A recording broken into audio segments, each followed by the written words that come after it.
On the weekend, I went and watched Mr. Mark, Was That the Bite of 87? Fishbark's new film, Iron Lung, a sci-fi thriller based off the horror indie game by David Zeminski. The basic premise is that following a catastrophic, unexplained event called the Quiet Rapture, the universe is now only comprised of a few thousand humans, as all stars, planets, and all other life has vanished without any trace or reason. This left those remaining to seek any form of life and hopefully an answer to what really happened.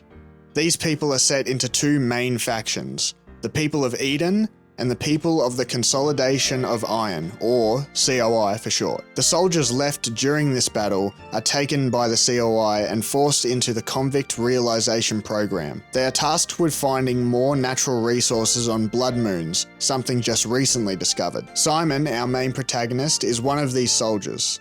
He is placed into a submarine called the Iron Lung, in which he is welded shut inside and dropped into the great unknown that is the blood oceans. Was that a lot? Yes. But that's one of the better explanations that you're going to get. There is more to it, but I think I'll just get into the movie now because I have a lot I want to say about it. Before I get into what I dislike about the movie, I think it's important that we point out the good stuff of the movie because there is a fair bit to like about it. So I just gotta hold still? Is that what I gotta do?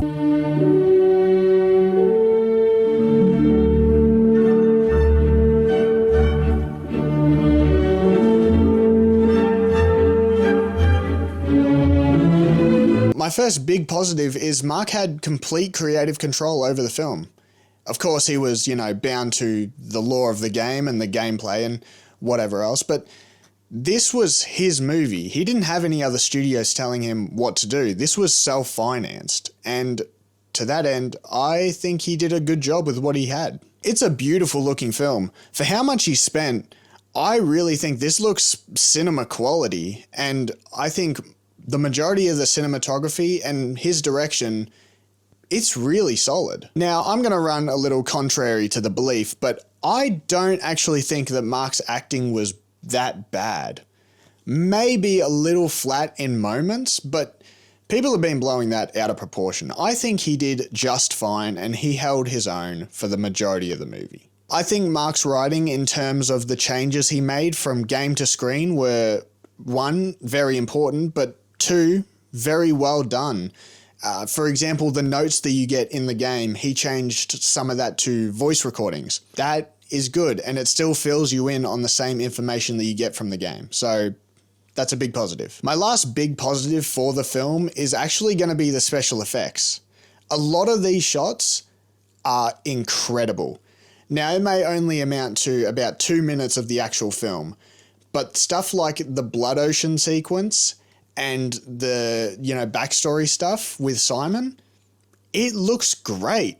I wish there was more of it. If he had more money, maybe he could have made more of it. But it looks really, really good, and I'm very happy that it's in the movie. If you're enjoying the video, please hit the subscribe button and like the video. It's telling me now that 93% of you aren't even subscribed. So if you enjoy this video and want to see more from me, then hit that subscribe button. Unfortunately, this movie, in my opinion, is a lot more bad than good. But I'll get into that. My first major point is that if you haven't seen the gameplay and you don't know anything about the lore, you're going to be lost. Do you know why I know that? Because that's what I did. Now, after I had, finished a lore video and I understood the world a little more, it did make sense from the film, but the way that the film portrays it, I don't think it does a good enough job filling in the audience. And you can say that it's subtle, but I call that sort of bad screenwriting. My second point is the story is way too convoluted. Now, you'd think in a 2-hour movie, you'd actually get, a good amount of answers and plot beats. But really, you're not. And it does do justice to the game. Let me be clear. The game is not very focused on telling you the story. It more or less relies on you researching. But for a movie, and especially an adaptation, it shouldn't be that way. It should be, a bit more conclusive. It leaves me wanting more of the backstory and less of the actual film. And I know that that's sort of the point with these horror indie games, is to, you know, make you look into the lore, but it's a movie. This should be the conclusive adaptation of the work, and I just don't think it is.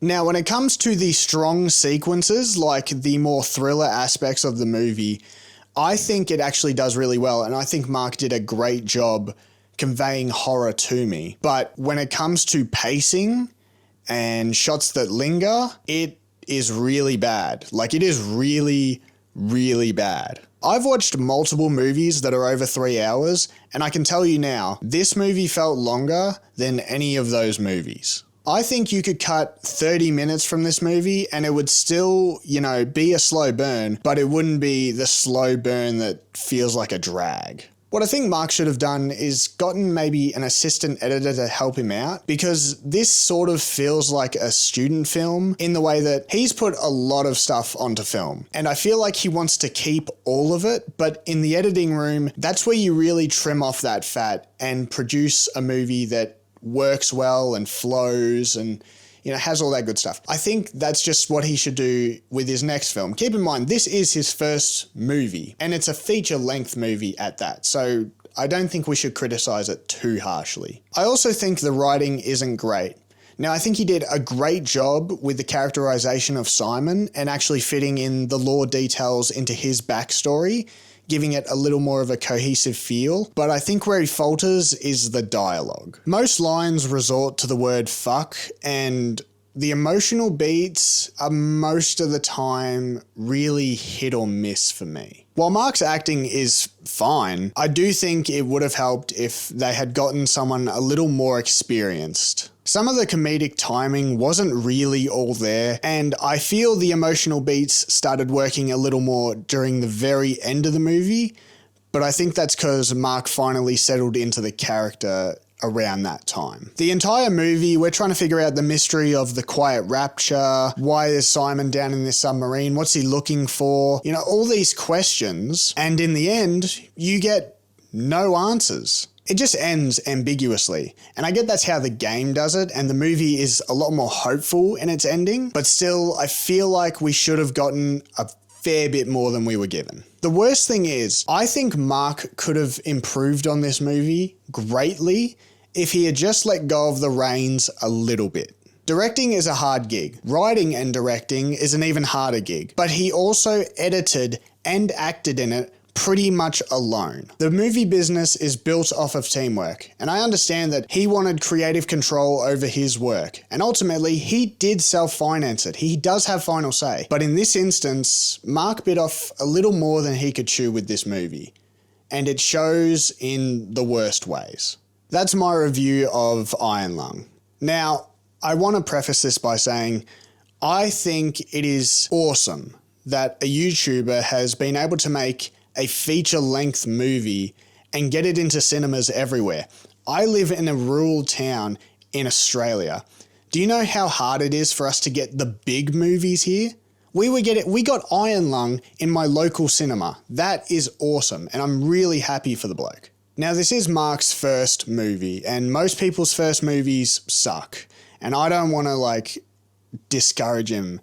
He's never going to see this video, but I don't want anyone else to discourage him from, continuing his work. If you want to, go support it if you can find it, make your own opinion of it. This is just mine. If you wouldn't mind subscribing, liking the video, that would mean a lot.